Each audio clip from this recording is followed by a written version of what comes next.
Hey everyone, welcome back to English Storytime Tales, your cozy place to learn real English, the kind people actually use every day. I'm Sam. And I'm Lily. We're really happy you're here with us today.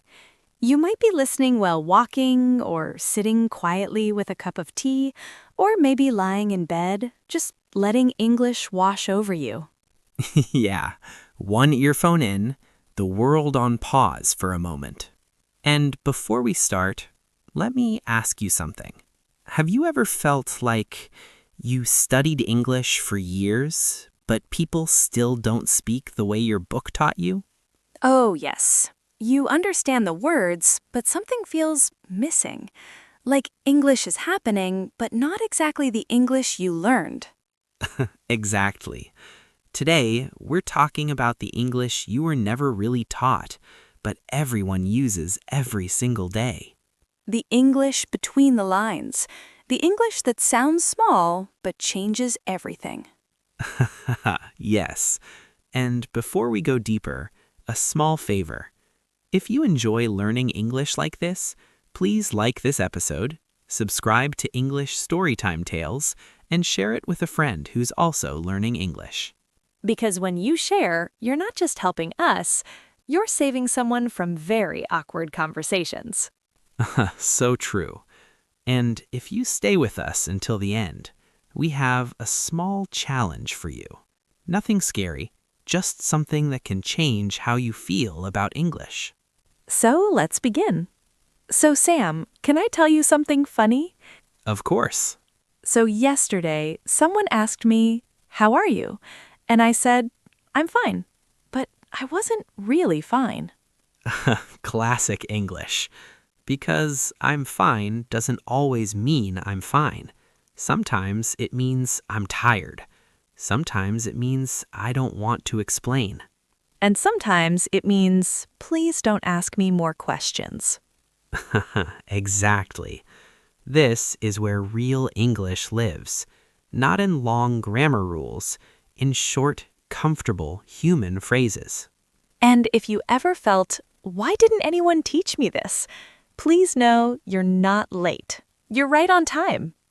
You know, Lily, when people first learn English, they usually learn very clear answers. Yes, no, good, bad, very clean, very simple. Yes, English textbooks love clear answers, but real people, not so much. Not at all.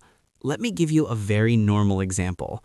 Imagine someone asks, "Do you like your job?" In a textbook, the answer is easy. Yes, I like my job. Or, no, I don't like my job. But in real life, people almost never answer like that. They say things like, "It's okay. It's not bad. It has its moments." Oh, yes, that sentence alone, "it has its moments," means so many things. Exactly. It can mean, "I don't love it, but it pays the bills." Or, "Some days are good, some days are terrible." And this is the English you were probably never taught. The English of feelings. The English of being polite without saying too much. Yes, English speakers often soften their words. They don't go straight, they go around. Like emotional roundabouts. Exactly. Instead of saying, "I disagree," they say, "I'm not sure about that." Instead of saying, "That's wrong," they say, "I see it a bit differently." And this is important, especially if you feel shy in English, because soft English gives you space. You don't have to be perfect. You just have to be human. Yes. I remember when I first learned this, I felt so relieved. I thought, oh, I don't have to sound strong all the time. Exactly. English allows uncertainty. Words like maybe, kind of, a bit. They are not weak, they are natural. And once you start using them, English feels less scary, less like a test, and more like a conversation. That's the goal. Now, there's another kind of English people almost never teach, but everyone uses. And it's about what you say when you don't know what to say. Okay, Lily, let's talk about one of the hardest moments for English learners. When you suddenly don't know what to say? Exactly.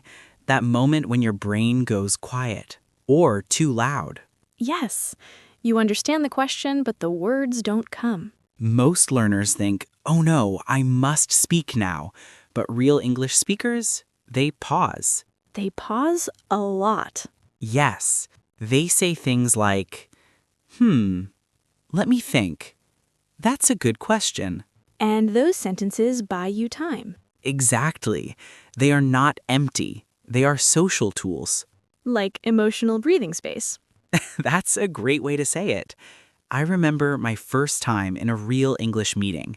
Someone asked my opinion. My heart started racing. I knew the idea, but not the words. That feeling is very familiar.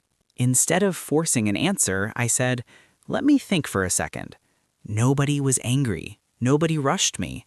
They waited. Because that's normal English. Yes, silence is not failure. Silence is part of conversation. You don't need to fill every second. You just need to stay present. And here's something important. When you rush, your English sounds nervous. When you pause, your English sounds confident. Even if the grammar isn't perfect. Exactly. People remember your calm, not your mistakes. That's a very important sentence. And this connects to something deeper, because the English you were never taught is really about confidence. Not perfect words, but comfortable words. Yes. In the next part, we'll talk about English phrases people use to protect feelings, save face, and stay polite even when things are awkward. Oh, that's going to be a good one. Now, Lily, something interesting happens after learners discover pauses. What happens? They start noticing how soft real English sounds. Yes. Native speakers rarely sound strong. Exactly. Real English is gentle. It protects feelings. But learners are taught very direct sentences. Yes, textbooks teach, I don't understand. Real people say, I'm not quite sure I understand. That sounds much kinder. It is. Kind English creates safe conversations. And safe conversations help people speak more. Yes. Let me tell you a small story. I love stories.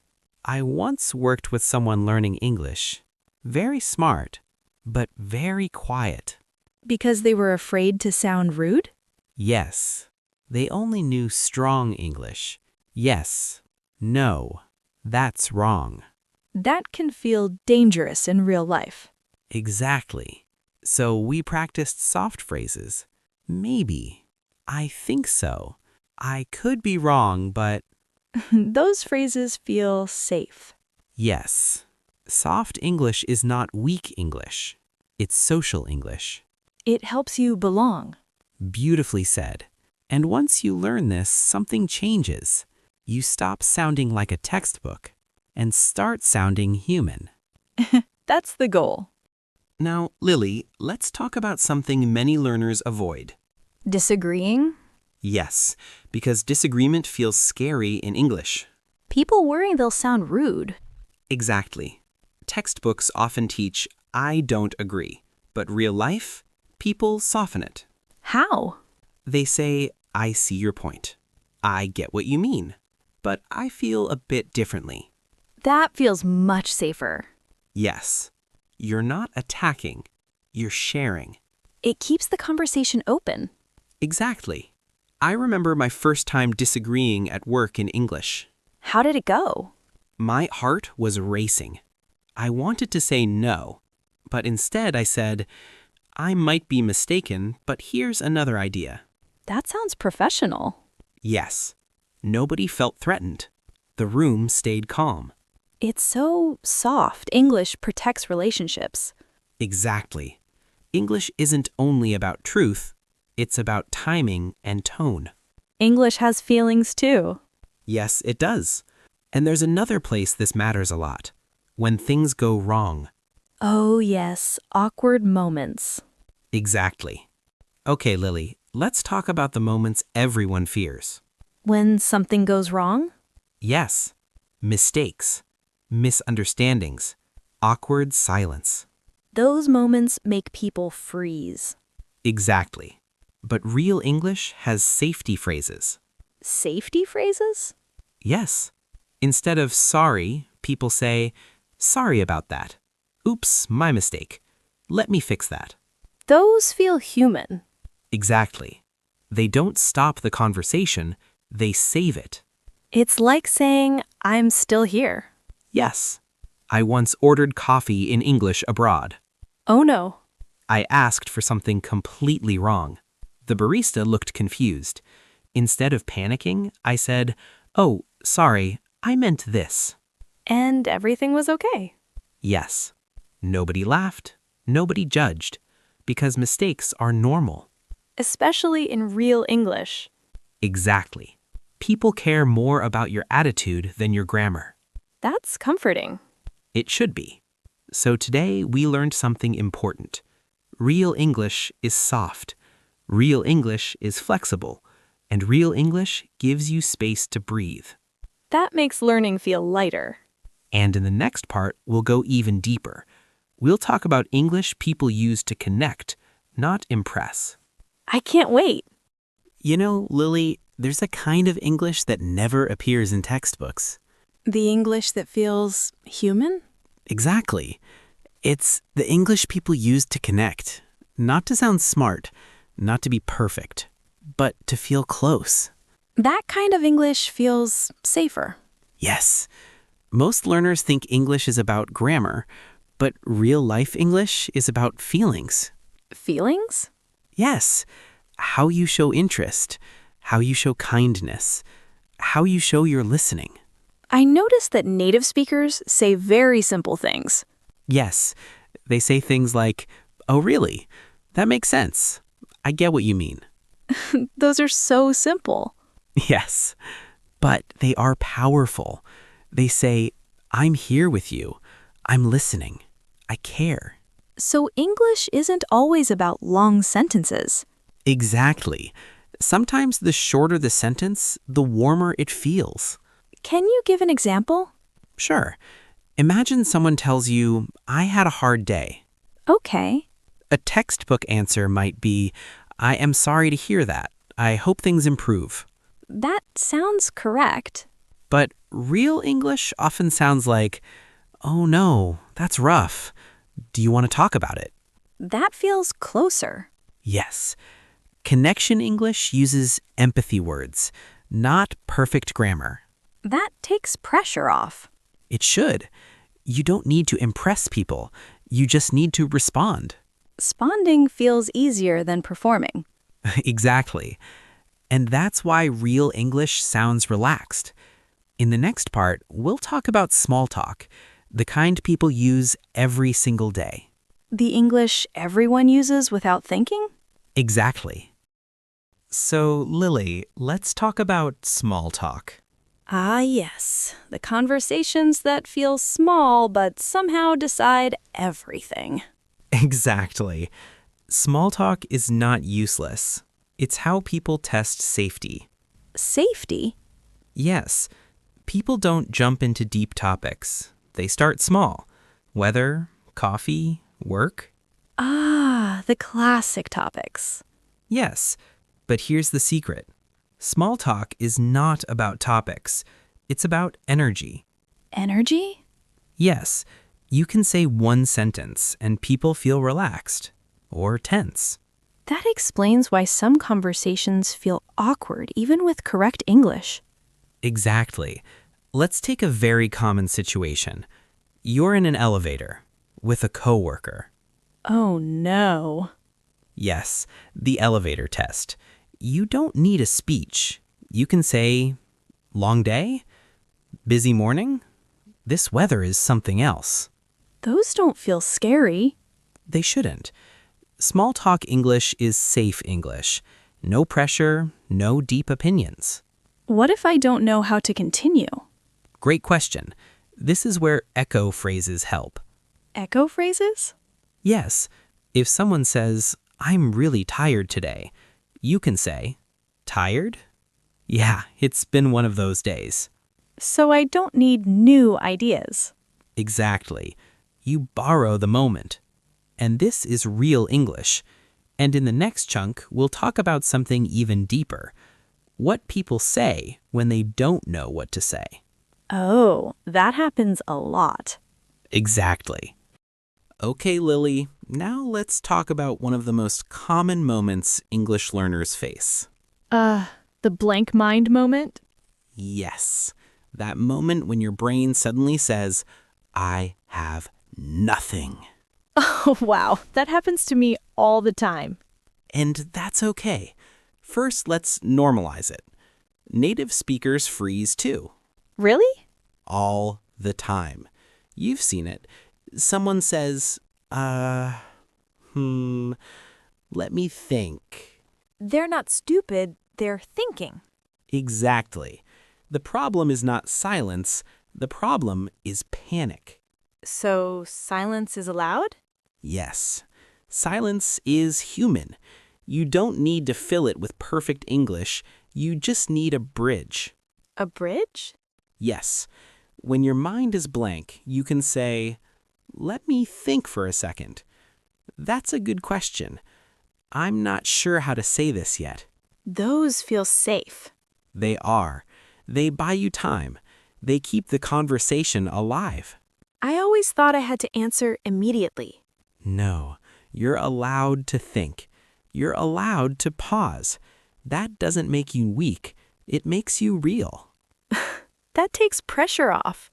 And here's something else people don't tell you. You don't need to finish every thought. Really?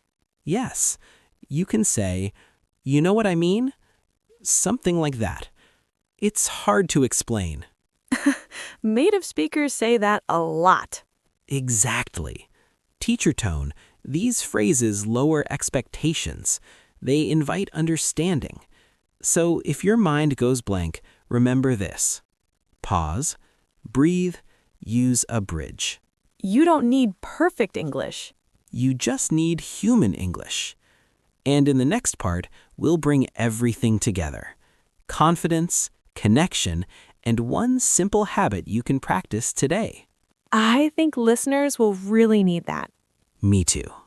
Lily, before we move forward, I want to pause for a moment.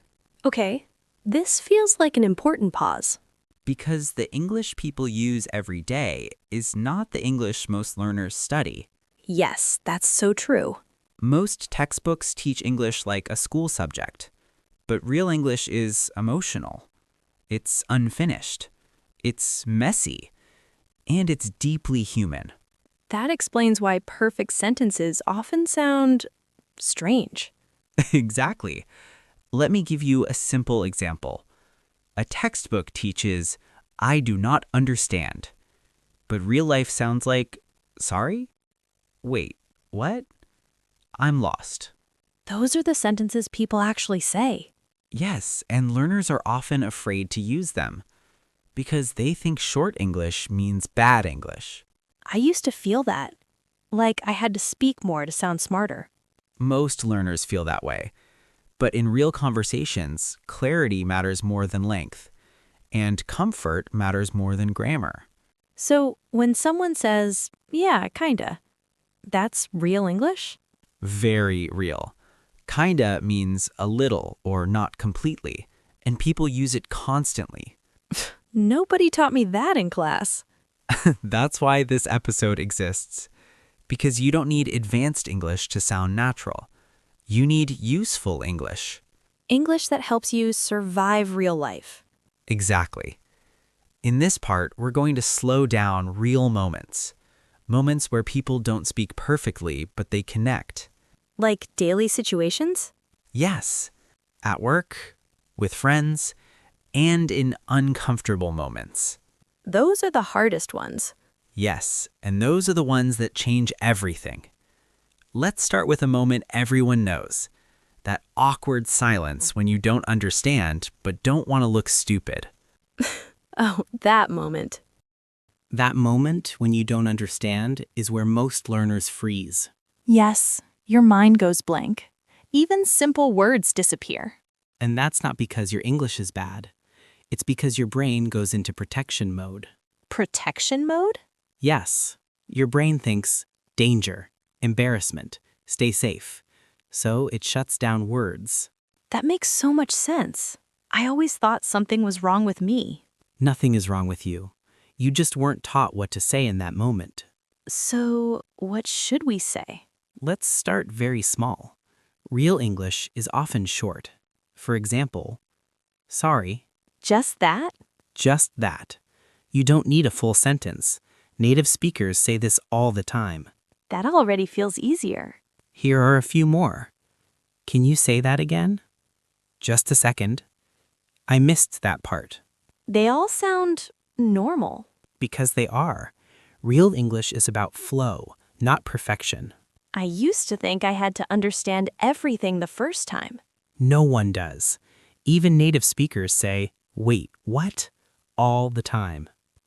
That makes me feel better. Good, because English is not a test. It's a tool. And tools don't need to be fancy. So, even saying, that's okay? Very okay. Means I'm thinking. It buys you time. Time is everything. Yes, time creates confidence. Most learners don't need more grammar. They need permission. Permission to be human. Exactly. And now, let's talk about another place this English appears. Not when you don't understand, but when you kind of understand. Ah, the danger zone. That kind of moment is where real English lives. Yes, not no, just somewhere in between. Exactly. And English is full of those in-between spaces. People say, I guess so. Sort of. Maybe. Those phrases feel safe. Yes, they give you space to breathe. And nobody taught us that English can be soft. I always thought English had to be strong and perfect. No, English can be gentle. And gentle English is often the most powerful. That changes everything. I remember a moment when I finally understood this. I was speaking with someone much more fluent than me. I didn't understand every word. Actually, I understood maybe half. That's very real. Instead of panicking, I said, wait, I think I get it, but can you explain that part again? And?